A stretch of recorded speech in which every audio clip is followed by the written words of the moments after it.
অবৈধ প্রেম ভালোবাসা, হ্যাঁ, পরকীয়া, এর বর্তমান পরিস্থিতি কি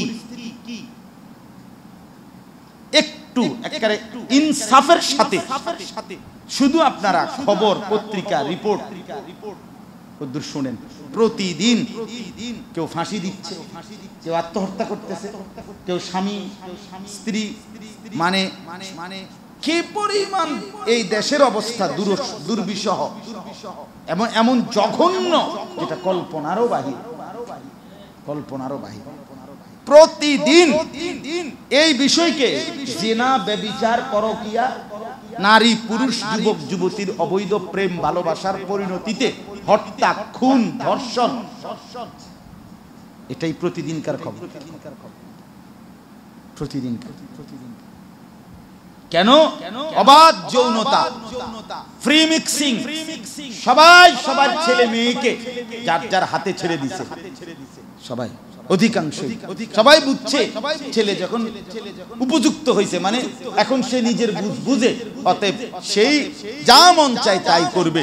টাকা লাগলে বাবার থেকে নিবে, পেটের খিদা লাগলে মায়ের কাছে রান্না করা খাবার খেয়ে যাবে, বাকি টাইম বন্ধু বান্ধব তাদের সাথে আড্ডা দিয়া 3টায় বাইর হইছে, রাত্রের 11টা বাজে ঘরে ফিরছে।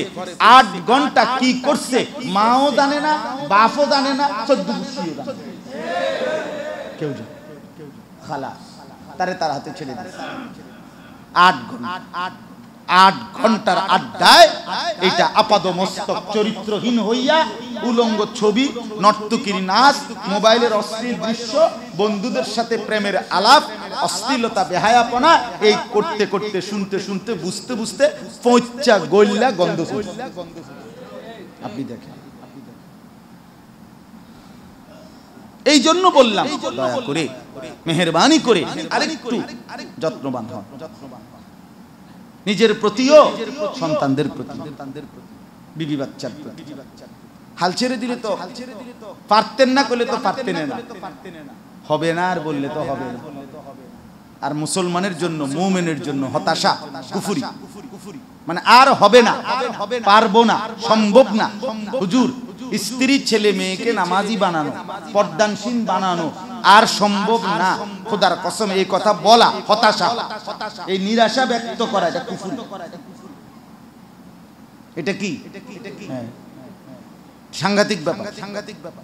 ইন্নাহু লা ইয়াইআসু মির রাউহিল্লাহি ইল্লাল কওমুল কাফিরুন, সূরা ইউসুফের আয়াত।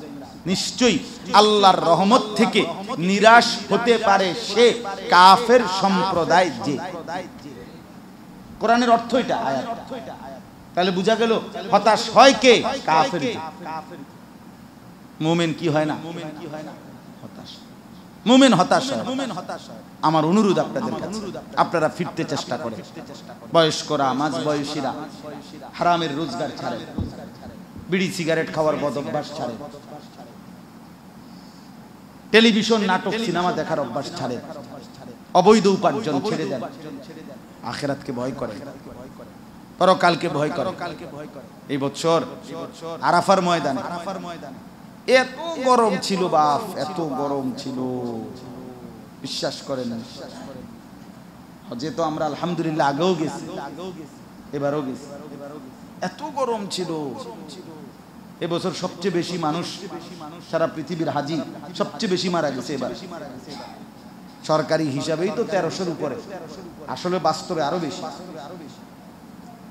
মানে আমার মনে হয়েছে যে একটু সময় তাবুর বাইরে দাঁড়াইছি দোয়া করার জন্য, আরাফার ময়দানে খালি আকাশের নিচে। ওই আগের দিনে যে মা চাচিরা রান্না বান্না করতো লাকড়ির চুলায়, তো তখন চুলায় রান্না করলে লাকড়ির চুলার সাথে আগুন ধরাইয়া তুষ এমনি এমনি ছিটাই দেয় না, তো আগুন আরো বাড়ে, ঠিক না? বিশ্বাস করেন আমার মনে হয়েছে যেন এরকম আগুনের তুষ আমগো পায়ে যেন ছিটাই ছিটাই মারতেছে আগুন। এত গরম, এত, মানে 10 থেকে 12 মিনিট দাঁড়াইছি, মানে আমার পাও মনে যেন পুড়ে গেছে সুজা, এমন অবস্থা। এত গরম, খুব খামখেয়ালি, এগুলা কইলে আর রাত দিন নাই।